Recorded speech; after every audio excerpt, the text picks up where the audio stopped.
tidak semasif orang mengucapkan selamat hari layak anak daripada selamat untuk mengamankan gimana sih kasus tentang penculikan anak sekolah kemudian dibawa oleh orang ini kemudian menjadi berita yang harus kita lawan. Kita advokasi secara progresif menggunakan pendekatan pentahelik gitu. Jadi ini saya kira kedatangan ibu juga memberikan dorongan besar bagi teman-teman yang di grassroots seperti kami. Ya sebenarnya nggak serius-serius amat tuh bu, tapi yang menemani orang-orang desa untuk kalau datang ke kampung kami ada yang dibaca lah. Menarik Mbak, kita tuh lagi mau bikin akademi di Komnas Perempuan itu kayak sekolah akademi di Komnas Perempuan kayak Lemhanas gitu. Namanya apa kita masih belum clear.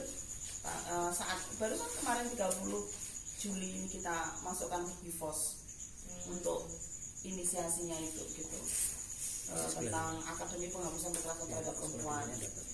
Intinya itu sih, tetapi namanya sebenarnya bukan itu, kita masih belum kemarin namanya. Nah harapannya itu nanti kayak Lemhanas itu Mbak, jadi kayak certified gitu loh. Jadi pejabat-pejabat atau siapapun yang sudah dianggap matang jadi cara berpikirnya tentang isu perempuan itu ya kalau sudah lulus dari akademi itu Komnas Perempuan itu, karena kan akan misalnya 3 minggu betul-betul terstruktur dan mestinya mereka udah punya gerakan bu, bukan orang yang nol. Iya, supaya yang penggerak memang sudah punya hal-hal yang menginspirasi tadi, dia bertambah konsisten.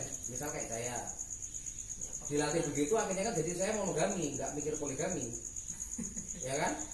Kalau kemudian cara pandang saya sebagai penggerak begini kok bertolak belakang dengan cara pandang Muhammadiyah tadi misal, itu kan saya akhirnya kan ini udah bagus-bagus malah nggak konsisten gitu. Harapannya kan yang ibu lakukan ini adalah melengkapi di tingkat grassroots. Orang-orang ini harusnya memang sudah layaknya saling menguatkan jejaring nasional, orang-orang yang sudah melakukan pemberdayaan di berbagai sisi gitu.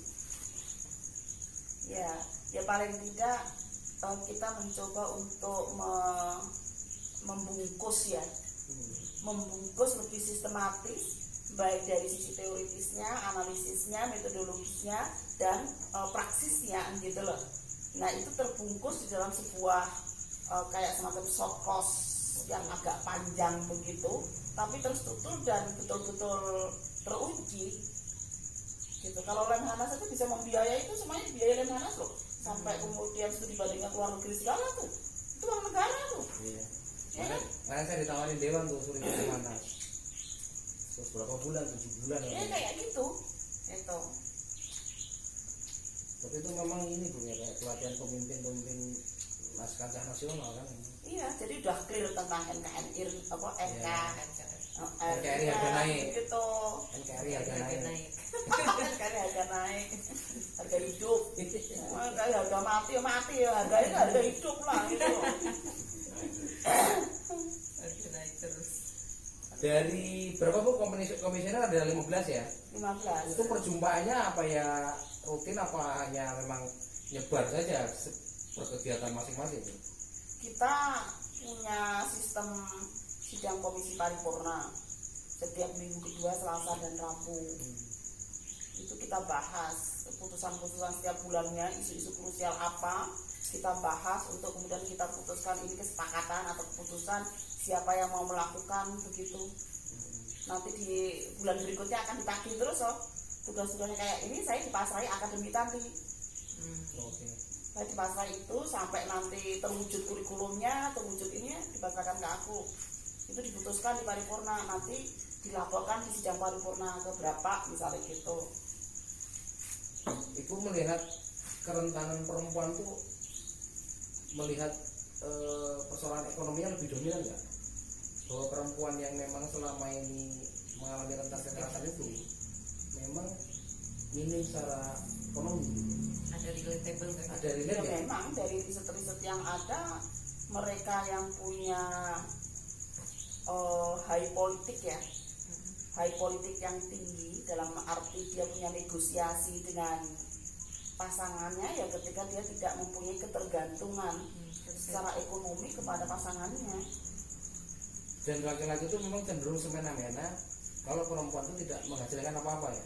Ya karena cara berpikirnya masih kapitalis tadi loh Mas. Ya. Enggak, itu artinya ibu lihat secara riset atau ibu pengalaman di lapangan keliling Indonesia nggak berhenti gitu. Ya dari riset-riset yang ada juga. Kalau dari riset-riset tentang hubungan antara bargaining power dengan ekonomi kan sudah banyak yang dilakukan itu.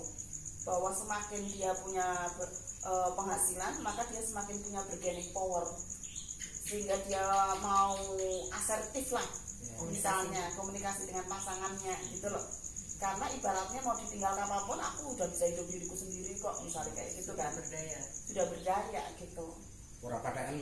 Nah gitu.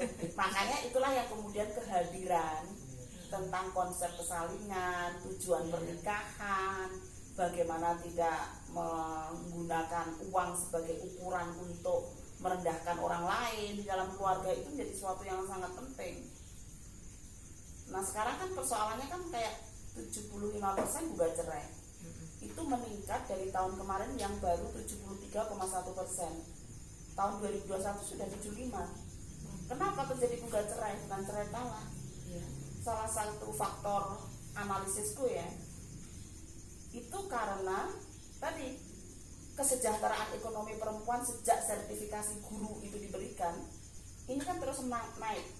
Apalagi ya terbaik tercepat tadi perempuan. Data di BKN sejak 2018 CPNS banyak perempuan sekarang daripada laki-laki.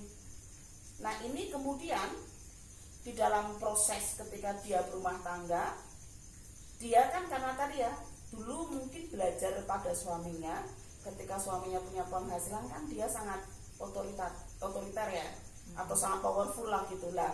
Ini karena dia merasa punya uang sekarang, dia juga kadang-kadang merendahkan suaminya. Sementara sang suami dia tidak dapat memenuhi tuntutan budaya patriarki yang harus segalanya daripada istrinya dalam persoalan uang, apalagi ditambah penafsiran agama pencari nafkah tunggal tadi, ya kan? Maka kemudian banyak laki-laki yang mengalami krisis maskulinitas, merasa dirinya tidak menjadi laki-laki sejati, mengalami erosi kepercayaan diri. diri. Nah mereka untuk membalikan akunya muncul kembali dengan KDRT, tek aku muncul lagi gitu. Nah ini perempuan, aku dulu nggak punya uang direndahkan, sekarang aku punya uang dikamplengin, karpe iki opo? Makanya gugat. Makanya sebenarnya ini aku sudah pernah menulis ini sekitar 3 tahun yang lalu, diajak Prof. Munir Morokan itu untuk memprediksi Indonesia Emas tahun 2045 oleh BIN, Badan Intelijen Negara. Indonesia itu kalau dilihat dari sisi keluarga itu seperti apa tahun 2045. Nah ini sudah saya sampaikan nih tentang perubahan sosial ini, kalau tidak diubah dengan cara berpikir, yang paling ciloko itu sebenarnya laki-laki. Uangku sendiri mau apa? Coba kalau penafsirannya masih kayak gitu. Jadi nek laki unak-unak di masa depan gerak berarti kampleng ganti kok orang itu. Makanya kita harus menyelesaikan supaya tidak ada kampleng-kamplengan di dalam keluarga itu. Karena ukuran bukan uang lagi gitu loh. Ukuran ya kesepakatan di situ, sama-sama mulianya. Negosiasi sama-sama mulianya, siapa yang menafkahi dinafkahi, sama-sama bisa masuk surga. Lalu kemudian dikasih judul ini sama Prof. Munir Morokan itu, reposisi perempuan di tengah gengsi imam laki-laki. Keren kan? Reposisi perempuan di tengah gengsi imam laki-laki.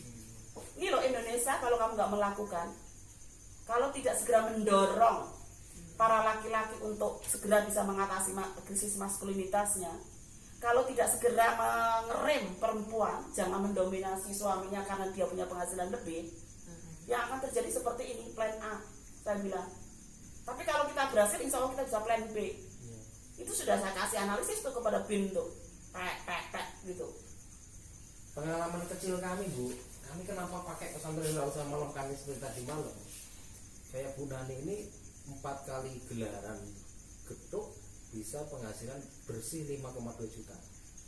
Jadi modal getuk itu 700.000, untung bersih bisa 1.300.000 kali 4 5,2 juta resik Bu, dagang 4 kali. Nah tapi saya kira karena memang spiritualitas itu juga ngerem ego gitu, bahwa di Payuni kita semua ya kesalingan, kegotong royongan. Hakikatnya kita memang di kampung ini orientasinya tidak uang tapi spiritual.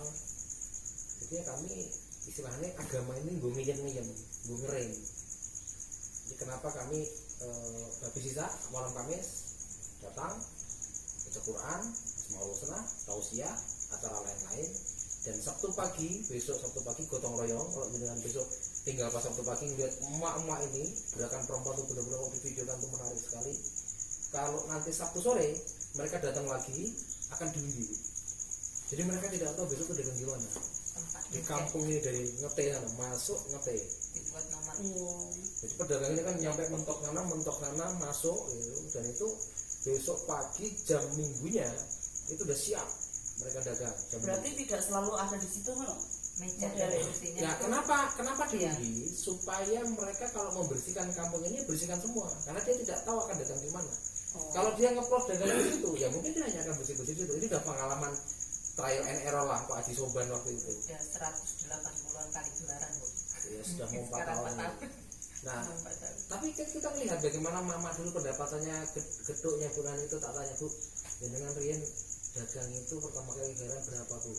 Ya Allah Pak aku 200.000 seneng banget untuk duit. Ya kok saya 2 juta.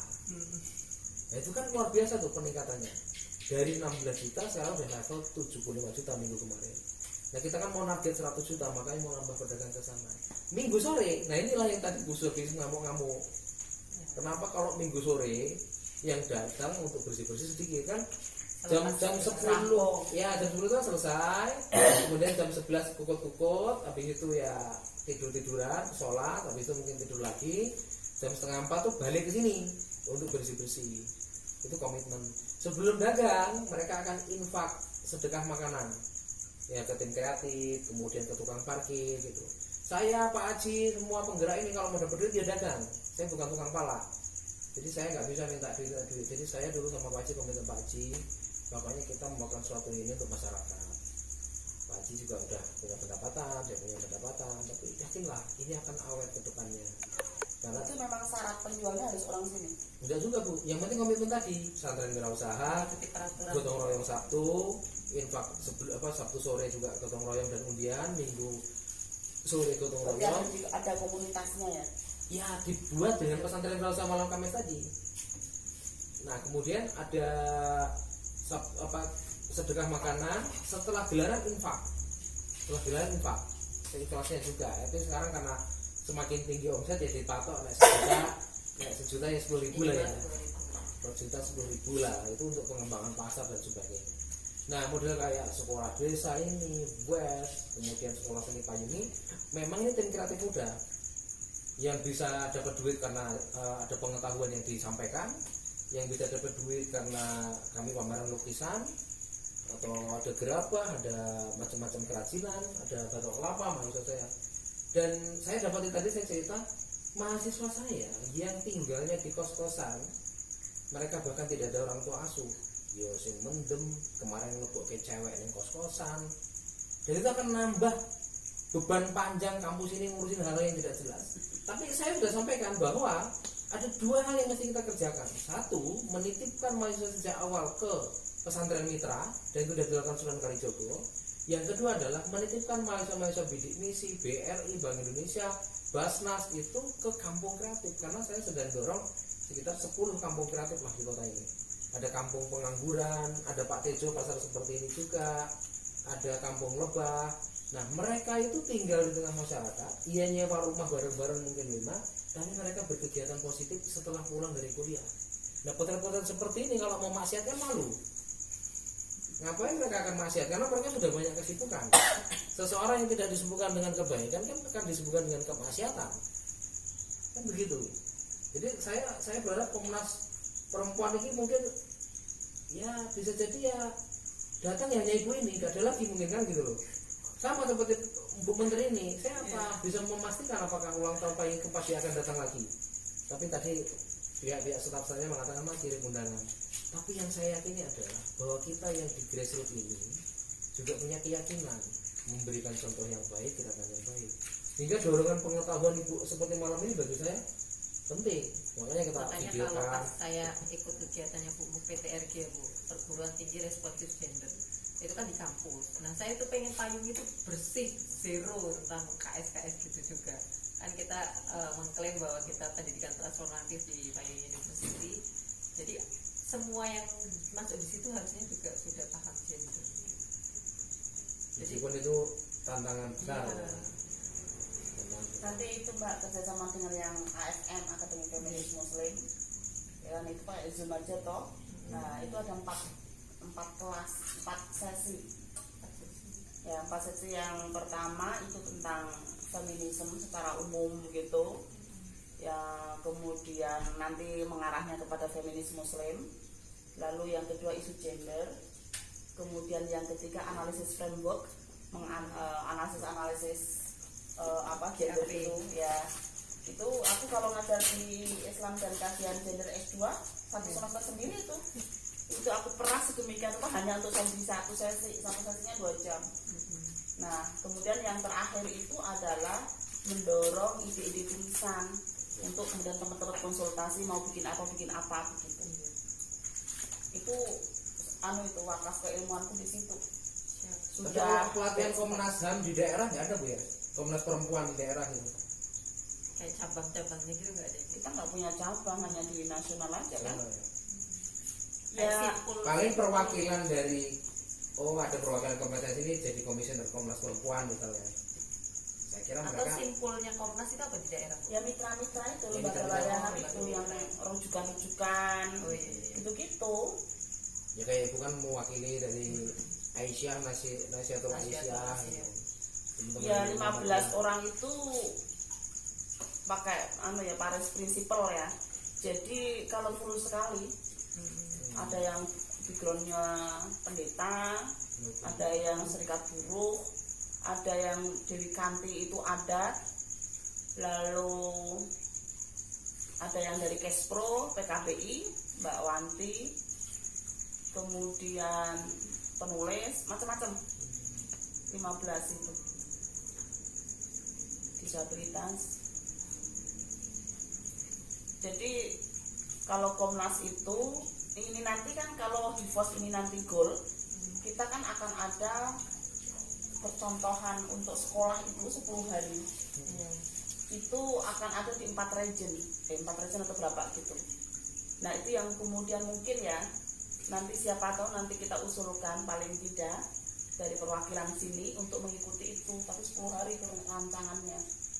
Misalnya siap kader muda sini siap. ya paling nggak kan terus di situ kan jadi value added toh. Ininya kan penting ditambah. Value added untuk sharing pengalaman seperti apa pengalaman yang ada di sini itu kan jadi penting di situ misalnya. Nanti mudah-mudahan nanti coba aku note ya terkait dengan itu. Karena kita baru mau bikin piloting ya, harapannya periode ini kita sudah meninggalkan kerangkanya gitu loh, sampai nanti oleh komisioner berikutnya diteruskan akademi ini, sehingga kita tidak hanya sekedar pemantauan menangani kasus gitu loh, tapi ya juga ada keilmuannya yang terbangun gitu loh. Nah, Head of Pinter kan tujuan utama pendidikan bukan pengetahuan tapi tindakan. Jadi kalau orang kan tujuan utama ya, berarti kalau pengetahuan kan tujuan fase awal gitu. Tapi fase selanjutnya kan orang-orang yang terdidik yang cukup pengetahuan akan punya tindakan gitu. Nah saya melihat karena memang perdebatan di kampus kami itu tidak punya kampung pemberdayaan, tidak punya kampung gender mungkin kan, jadi ya asik dengan dirinya sendiri. Kalau mahasiswa kita libatkan, saya kira mereka juga nggak akan maksiat diri sendiri. Mereka akan melihat problem itu menjadi sesuatu yang harus mereka tuntaskan juga. Jadi bukan kok kita harus mengulang lagi, mahasiswa datang kita jelasin lagi, tapi tidak ada arena yang harus diperjuangkan. Misal diceritakan berulang-ulang, misal ada anak yang hamil duluan nikah oleh kampus sebelah dan dia membunuh anak itu di masjid, diceritakan berulang-ulang. Itu akan membuat mereka juga takut dan mereka akan menjadi bagian dari gimana supaya tidak terjadi itu. Nah, karena kita tidak pernah memberikan dampak ya kan, bagi orang-orang di sekitar kita, kita sendiri akhirnya berdosa karena tidak melakukan apa-apa. Akhirnya kampus menjadi masalah bagi dirinya sendiri. Jangankan dia menuntaskan persoalan-persoalan sosial di tengah masyarakat, padahal mimpi kita bicara agregasi dengan 9 itu penelitian, pengabdian, tapi meneliti juga nggak begitu menarik sekali, pengabdian juga tidak begitu berdampak. Maka payung itu yang ibu pakai itu kena ngeras itu. Jadi payung itu bukan sensasi tapi esensi, payung itu bukan tontonan tapi tuntunan, payung itu bukan hanya nampak tapi berdampak.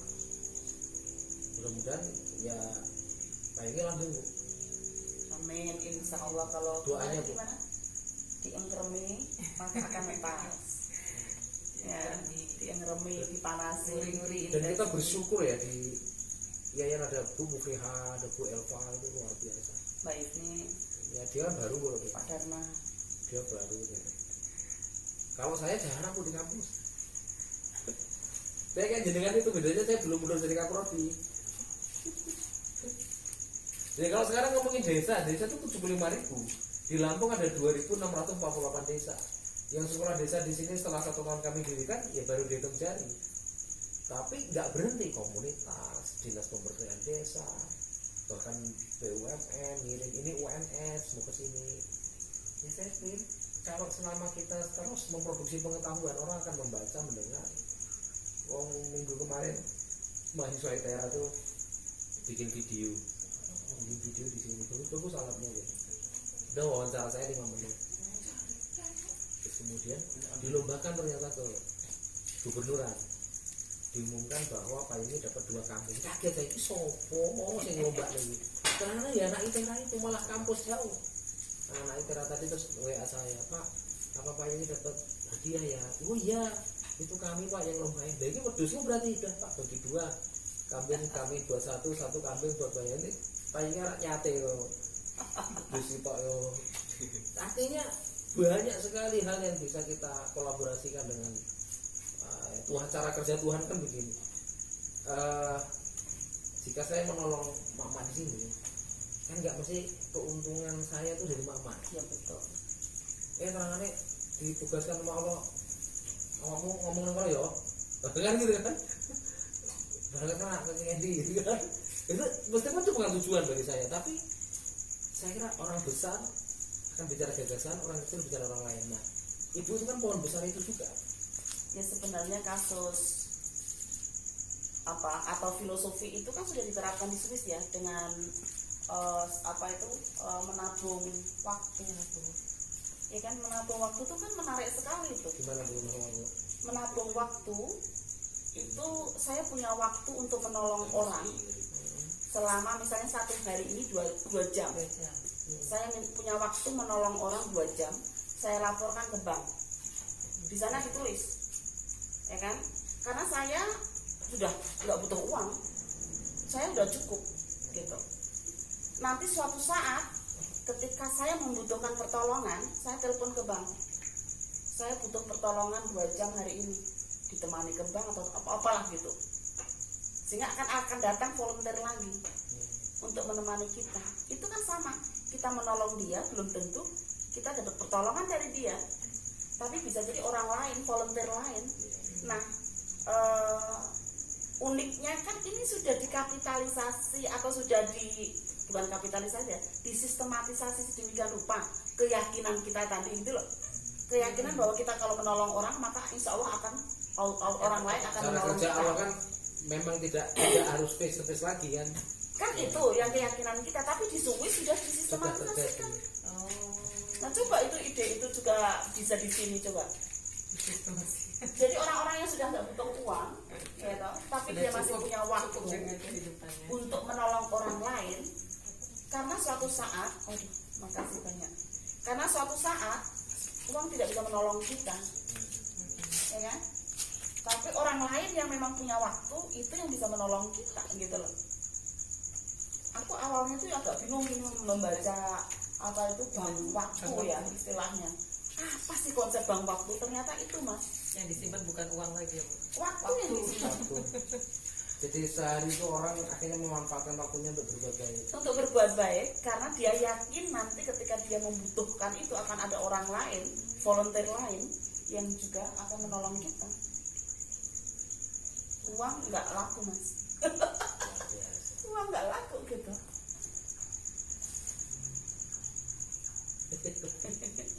Itu menarik sekali itu. Kalau di PP Muhammadiyah sendiri gimana Bu? Apanya? Yang isu-isu seperti ini kenceng nggak? Minoritas. Nafasnya Tarik nafas dulu.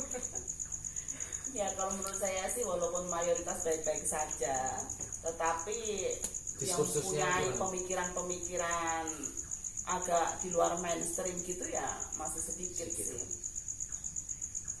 Yang ada ya kadang-kadang malah dicurigai, kayak aku termasuk dalam kategori orang yang dicurigai, ditegur, gak usah menggunakan kata-kata feminis gitu loh. Ya Allah, Iya masih ragu. bermain aman lah, bermain aman gitu. Ketika saya mengatakan Nabi Muhammad itu seorang feminis gitu loh, itu juga kok tega-teganya Nabi Muhammad dikatakan feminis. Nah emang feminisme menurutmu itu apa? Saya bilang itu. Feminisme laroi bafi. Feminis kan seseorang yang punya kesadaran ada persoalan perempuan, lalu dia berusaha menyelesaikan kehidupan perempuan itu sehingga kehidupan perempuan menjadi lebih baik. Itu seorang feminis. Nabi Muhammad melakukan itu. Dari perempuan dikubur hidup-hidup menjadi perempuan mendapatkan warisan.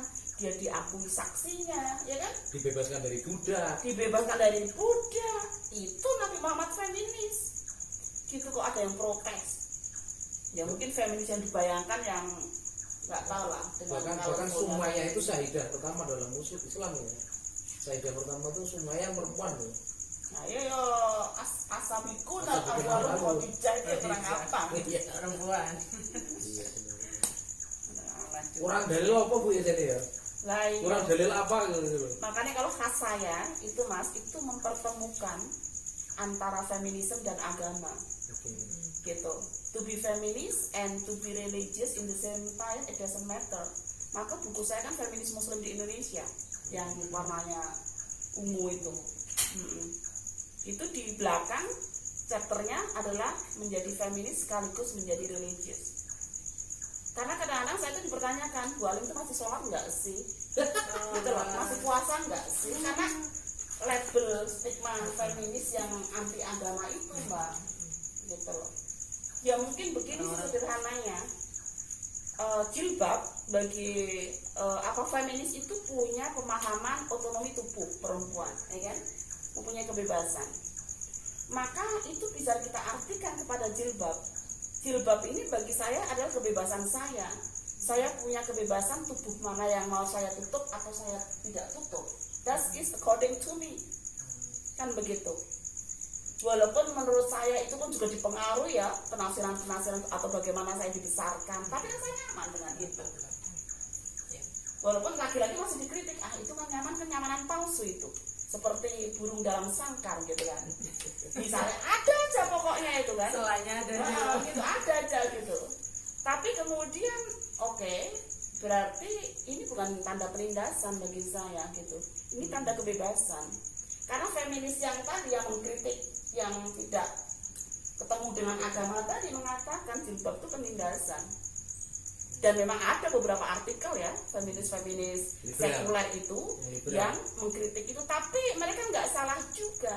Saya tuh pernah hidup di Australia ketika Idul Adha mas, kan itu di tengah lapangan itu ada Women Night gitu untuk merayakan hari raya itu kan. Di dalam itu ya Allah, ketika masuk itu kayak seperti orang bebas, jilbabnya tuh langsung dilepas, senari-nari. Oh ini toh, maksudnya jilbab sebagai tanda penindasan gitu loh mbak. Merasa bebas ya. Tapi kan di Indonesia is not really the case ya, kecuali di Aceh atau di apa misalnya. Secara overall di Indonesia nggak begitu amat begitu deh. Jilbaban itu langsung kayak orang terpenjara gitu loh. Ini kan kayak kasusnya di Iran kan. Saya kan penelitian di Iran 10 hari di sana. Jadi saya udah pernah ke rumahnya Ayatullah Khomeini itu kan. Di Di sana itu kan kalau pakai pesawatnya Iran, ting tong apa itu buka jilbab ngono kan pas lagi mau take off itu kan keluar dari Iran ya lepasnya jilbab. Tapi nanti kalau pas mau mendarat ting tong segera pasang sabuk itu kan otomatis segera pasang jilbab juga. Gitu loh. Sehingga lah itu kan nggak terjadi tau di Indonesia kok pasang jilbab langsung pasang sabuk. Nah ya ora ono Indonesia ini. Artinya artikel-artikel yang mengatakan jilbab sebagai simbol penindasan karena observasi yang seperti itu terjadi juga di ya negara memang tertentu. terjadi gitu loh. Tapi kan kita nggak bisa menggeneralisir bahwa kemudian siapapun yang perempuan pakai jilbab itu awkward atau keterbelakang gitu kan. Saya itu beberapa kali kan memang feminis isu saya ya. Ketika saya presentasi di luar negeri dengan pakai jilbab, banyak orang bertanyakan, feminis kok pakai jilbab sih? Gitu loh. Ya sama. Saya tuh juga dipertanyakan oleh kelompok kanan teman-teman PKS itu, Bu Alim itu masih sholat enggak? Iya. Jadi satu sisi aku dipertanyakan feminisku, ya kan? Satu sisi aku dipertanyakan. Kenapa tidak mempertanyakan apa yang sudah diperjuangkan ya? Malah bicara tentang fisik. Harusnya Ya kan stigma itu kan lebih banyak beredar kan Indonesia tanpa feminis gitu-gitu loh. Bahkan ada yang bertanyakan itu bahagia nggak sih sama suaminya? Mbok kan sana diwawancarai sendiri. Oh beramat ya deh Gitu loh. banyak Karin. Ya memang perjuangan juga kayak di saya itu sama suami saya di pernikahan tahun pertama sangat patriarki. Saya nggak boleh pakai celana panjang, itu menyerupai laki-laki. Dia nggak mau membantu pekerjaan nyuci baju, dulang anak, itu pekerjaan perempuan. Tapi 16 tahun kemudian kita beralih peran, beliau jadi bapak rumah tangga. Saya sekarang yang mencari nafkah utama. Tapi 16 tahun gimana itu Bu? untuk sampai klik negosiasinya Bu? itu cerita tersendiri dan sudah saya tuliskan di jurnal perempuan tentang pedagogi feminis di dalam keluarga itu. Jadi perempuan dengan pemikiran yang sebrilian itu ini penting ya, harus diperbanyak. Jadi saya takutnya tuh banyak perempuan good looking tapi dibodohi setelah menikah. Banyak sekali tuh. Saya lihat bahwa sama istri saya itu cantik-cantik gitu, tapi mikirnya kurang Bu. Akhirnya ya mungkin good looking aja tidak cukup kok. Ya sebenarnya karena bukan persoalan mikirnya kurang, tapi ya kurang bersentuhan dengan wacana-wacana seperti ini. Jadi Agak mumet ya. nggak paham loh Mas. Lah gimana kalau yang mendominasi dakwah WhatsApp itu lebih kepada ridho suami, Oh, ridho ini kalau sebaik-baik perempuan itu yang berada di rumah. kelompok puritan lah ya. nah ya gitu gimana? Ya Muhammadiyah termasuk loh gue. Salafi, Muhammadiyah, PKS. Tapi ya di tengah yang tradisional juga jadi feodal juga gitu kan. Ada problem feodal juga kan. Makanya kemarin si Prof. Hefner yang di Amerika Boston University itu kan bikin tokoh-tokoh perempuan. Itu kan diambil ada video namanya 3 Suara. 3 Suara sudah dilonceng Charles UGM dengan Notre Dame University di Amerika. Itu yang dari PKS diambil Bu Lydia, DPR RI PKS. Yang namanya 10 hafal Quran itu ya. Terus kalau yang di NU diambil Bu Nyai Badriah. Di Muhammadiyah diambil saya. Iya Payung. Saya tanya Prof. Hefner, kenapa Prof ngambil saya? Kan banyak tuh tokoh-tokoh perempuan Aisyah Muhammadiyah hebat-hebat. Saya tuh melihat Bu Alim tuh unik katanya gitu. Bu Alim tuh living feminist. Living feminist itu. Feminist is not the idea, but it's dipraktekkan. Ya, bagaimana kita menghargai suami, walaupun suami tadi ya posisinya saat ini kita beralih peran, dia penghasilannya lebih rendah daripada istri misalnya gitu loh. Nah sehingga kata beliau sih salah satu indikator kenapa alasan saya dipilih 3 perempuan Indonesia tokoh itu adalah karena living feminist. Dan ini tadi menjembatani itu loh, religion and feminism itu loh, Itu kayak masuk studi-studi living Quran, living hadis kan bisa juga ngarah ke gender feminisme tadi itu diperkuat secara living. Makanya rencananya sih target tulisan saya di tahun ini saya mau bikin judul buku keluarga feminis. Sudah tidak sakinah, harus melebihi sakinah. Sakinah Mawaddah mawaddah warahmah. wadakwah. Beyond dan dek gitu loh. Sehingga lintas kuno ilaiha itu dirasakan oleh semua Anu, anggota Bu. keluarga. Sakinah mawaddah warahmah wadakwah wa mubadalah. tak pakai Kowe mengko nak anggo mubadalah karo kader-kader Muhammadiyah seneni meneh. Oh, dikritik lagi Bu. Ya itu kan istilah NU gitu.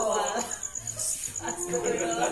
Muhammadiyah itu pokok sakinah. Enggak boleh. Tapi sono kok tadi ya. Iya. Sakinah, mawaddah. Oke. tapi itu lagi-lagi di tingkat grassroots kok. Saya kira yang macam Muhammadiyah versi ibu juga versi yang terdidik, versi yang kampus, yang cenderung juga Oh ya lebih banyak Banyak. sih. Ya mereka yang kurang-kurang belanja ide ya, aja. yang di grassroots itu.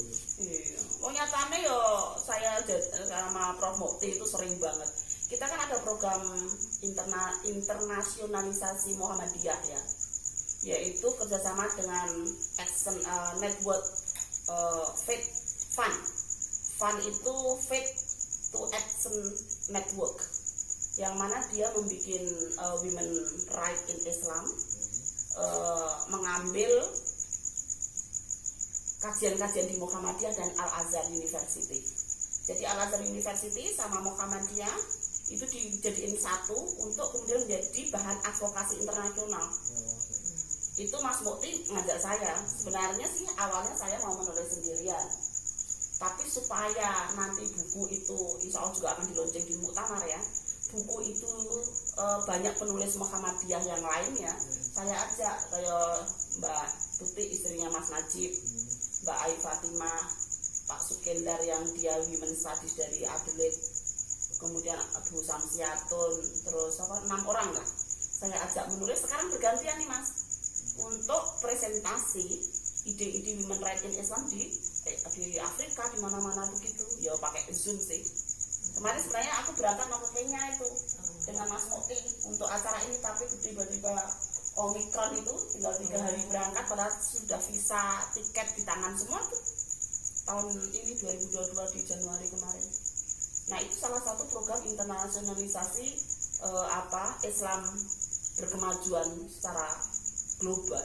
Itu sudah kita mulai juga. Artinya kalau tadi ya banyak juga sih Mas orang-orang Muhammadiyah yang tidak mempermasalahkan gitu loh. Karena kalangan yang terdidik di Muhammadiyah kan lebih banyak, Bu. Makanya cenderung persoalan kekerasan seksual di tubuh Muhammadiyah sendiri kayaknya nggak sebanyak di teman-teman yang di pesantren-pesantren tradisional tadi, yang sebenarnya gejala seperti peci, kus peci itu kan bisa jadi kan lebih banyak lagi kan. Di Lampung Timur kan Ya 17 kasus 17 alasan nih.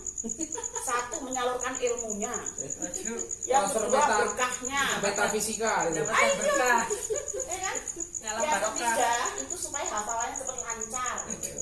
Yang keempat itu kemana itu loh, 17 kasus 17 alasan di pesantren itu coba.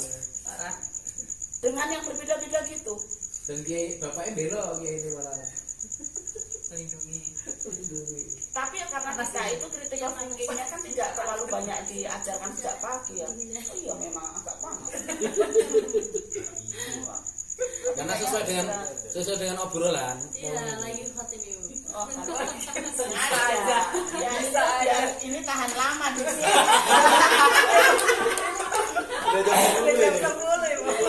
Soalnya semakin dikorek yang ada di sini tuh banyak yang di luar mainstream pemikirannya gitu. Non mainstream ini. Orang non mainstream ini. Kamu kalau mau nanya boleh loh.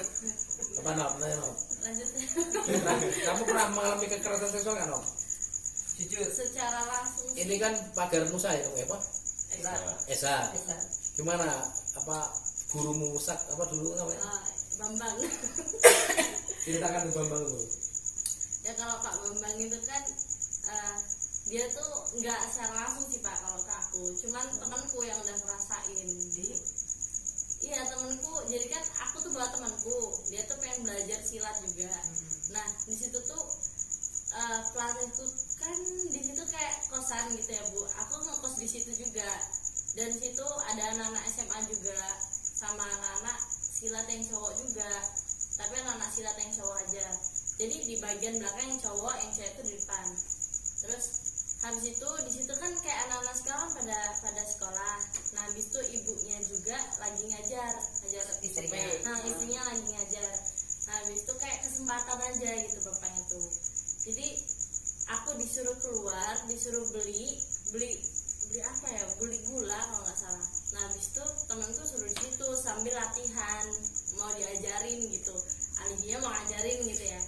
Nah ternyata temenku aku belum gak jadi pergi karena lihat raut muka temanku tuh kayak nggak ikhlas banget, ketakutan gitu. Tapi waktu itu kan aku tinggal sebentar karena aku mau mandi, jadi dia di luar. Nah habis itu kayak di situ tuh temanku langsung, aku udah keluar dia langsung kayak takut banget emang. Kayaknya aku nggak tahu kejadiannya gimana gitu kan, tapi dia nggak cerita juga.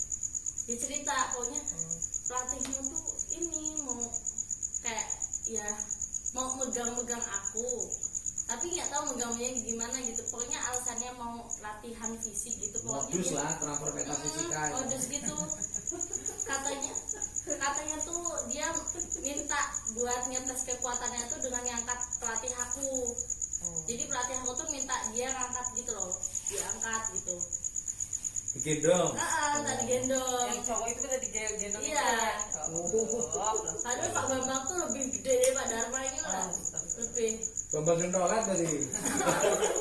Habis itu gitu temenku langsung ya kayak nggak enak gitu, terus dia ngadu ke orang tuanya juga. Ya aku juga merasa bersalah juga di situ. Langsung kayak Kamu jadi ini karena ya. kenalin ya. Jadi mucikari kamu. iya Pak. Iya juga. Mucikari modusnya pencaksilat. Terus aku nggak lama langsung kabur juga dari kosan itu. Itu kapan? SMA? Waktu ini pertama awal kuliah Pak. Loh, di sini loh. Iya di Sebelum sini. pandemi.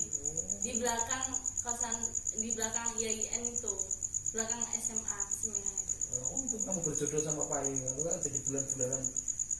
Aku sengaja Pak, Terus jadi setiap bangga. pagi kan istrinya itu kan ngajar, jadi aku tuh setiap pagi walaupun nggak ada kuliah atau dia kabur ke lapangan bu nongkrong.